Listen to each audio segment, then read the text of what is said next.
Bonjour, bienvenue à tous pour ce nouveau et dernier numéro de la saison 2011 de Get Ready For. Aujourd'hui, nous sommes au Chalet des Aillères, donc au-dessus de Passy, où nous allons traiter de deux sujets. Le premier, la préparation mentale. C'est une préparation qui est très particulière, donc nous avons fait appel à Dominique.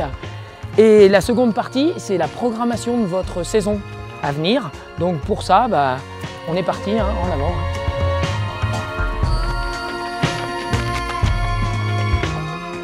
Donc bonjour Dominique, donc Dominique est préparateur mental. Comment on peut présenter la préparation mentale pour des gens qui n'y ont jamais accédé? Alors la préparation mentale, c'est une donnée fondamentale qui a été de plus en plus travaillée en France, qui est de plus en plus travaillée en France depuis les années 80. Elle a été d'abord apportée chez les athlètes de haut niveau pour améliorer les performances, puis aujourd'hui il y a une démocratisation qui se fait, on rencontre de plus en plus de préparateurs mentaux formés par les universités qui viennent se mettre au service des athlètes. Et pour être très synthétique, la préparation mentale, c'est toi tu vas t'entraîner physiquement, tu vas préparer ton corps et ton appareil cardio-respiratoire, donc tu vas préparer le châssis et le moteur. Et puis moi, je vais m'occuper du cerveau. D'accord. Donc tout ça va se mettre en adéquation. Donc le cerveau va commander le châssis et le moteur. Et c'est une des données les plus importantes, surtout dans ta discipline, le trail et l'ultra-trail. Donc ensuite, par quoi tu vas débuter, par quoi tu vas commencer quand tu veux faire une préparation mentale? Oui. Eh bien, la première chose que je vais définir avec un athlète ou quelqu'un qui aurait besoin de préparation mentale, c'est définir avec lui son objectif. Qu'est-ce qu'il est venu rechercher en venant me voir, moi, le préparateur mental. Donc on va essayer de clarifier au plus près son objectif et valider qu'il est en cohérence avec ses possibilités. Car trop souvent, je rencontre des athlètes ou des cadres en entreprise ou des personnes qui se fixent un défi, qui vont avoir un objectif qui est surévalué par rapport au champ d'application qu'ils vont pouvoir se donner. Et je vais essayer ensuite de voir quel type d'émotion ils vont mettre par rapport à cet objectif. Si c'est un objectif qui va les rendre joyeux, si c'est un objectif qui au contraire va les rendre stressés.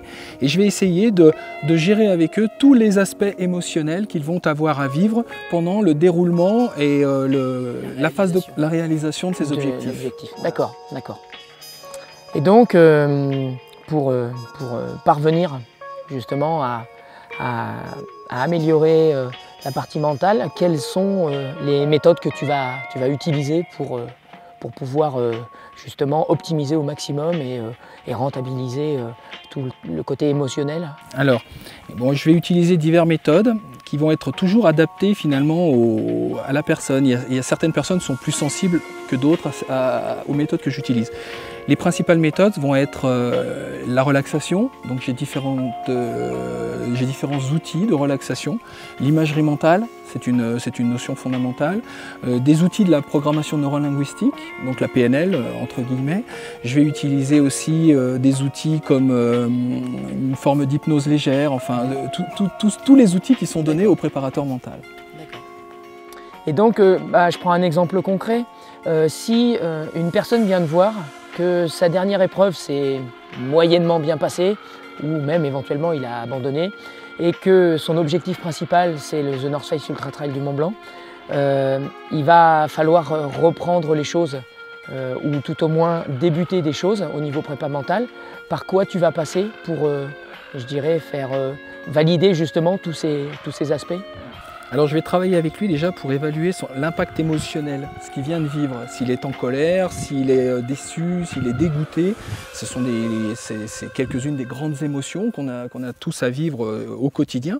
Et donc je vais valider avec lui sur quel type d'émotion il est, pour essayer de le refaire venir sur un sentiment qui soit plus valorisant pour lui, de manière à ce que son monde ne se soit pas effondré.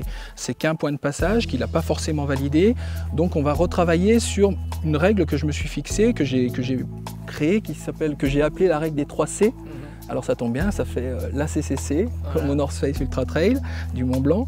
Donc la règle des 3 C, c'est la compétence, la conscience et la confiance. Donc cette personne qui vient me voir, aujourd'hui elle a une sensation de perte de compétence, donc forcément ça va lier une perte de confiance.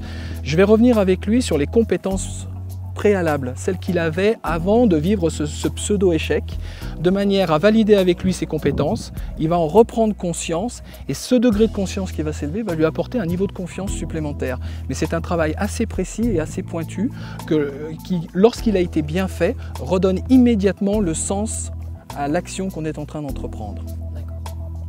Au niveau de la préparation mentale, justement, ça se programme sur la saison, Tu as dit un des mots magiques de la préparation mentale, programmation. Alors la programmation, c'est un outil de la préparation mentale. C'est un outil de la préparation physique, mais c'est aussi un outil de la préparation mentale. Lorsque tu vas programmer ta saison, il va falloir être très judicieux, de manière à ce que lorsque tu regardes l'ensemble de ta saison, tu n'aies pas un sentiment de trop-plein, comme tu n'aies pas un sentiment de vide.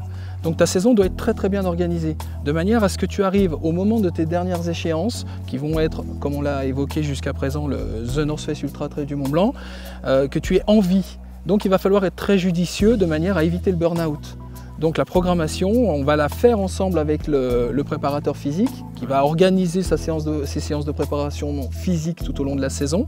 Et moi derrière, je vais regarder un petit peu comment elle s'organise cette préparation physique par rapport aux grands événements. Et là, je vais être plus ou moins présent avec les athlètes pour les accompagner aux moments cruciaux. Donc les périodes qui vont être relativement éloignées comme les périodes qui vont être relativement rapprochées. Donc c'est vraiment, on est parfaitement dedans. Programmation mentale, programmation physique, c'est des outils indispensables. Et si tu avais juste un dernier conseil à donner, juste un last advice? Alors, je vais prendre un conseil, mais c'est plus qu'un conseil, c'est une philosophie. C'est être ici et maintenant. C'est une philosophie de vie, toujours vivre l'instant présent.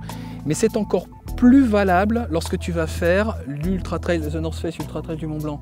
Parce que c'est tellement long qu'on a tendance à, lorsqu'on est en souffrance, tu vas être en souffrance par exemple dans le col de la Seigne, tu commences à souffrir, tu es en train de monter le col de la Seigne, c'est très difficile, c'est très dur, et ton esprit va t'emmener dans cette difficulté, et tu vas commencer à te dire, si je souffre ici, qu'est-ce que ça va être quand je vais devoir monter Champais, Bovine, Letsep. Donc ton esprit commence à divaguer, et là tu te dis, c'est plus possible, je ne vais pas y arriver. Et c'est à ce moment-là, quand tu commences à laisser ton esprit divaguer, que tu dois te redire, ici et maintenant, je suis dans le col de la Seigne, je ne suis pas ailleurs, ça ira mieux plus tard, je suis ici et maintenant, et mon esprit ne divague pas, je reste centré sur ce que je suis en train de faire. Et je peux te garantir que si tu appliques ça, même dans toute ta vie, tous les jours, c'est un précepte fondamental qui va t'emmener très très loin.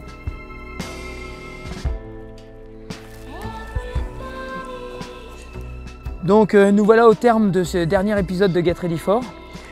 Pensez à garder la notion de plaisir et d'envie, surtout. Pensez aussi à programmer des périodes de récupération, elles sont nécessaires dans la réussite de vos objectifs. Quant à nous, on se retrouve pour la saison prochaine. J'espère que cette année, l'ensemble des épisodes vous auront plu. Et puis à l'année 2012, et puis bonne année à tous. Allez, au revoir.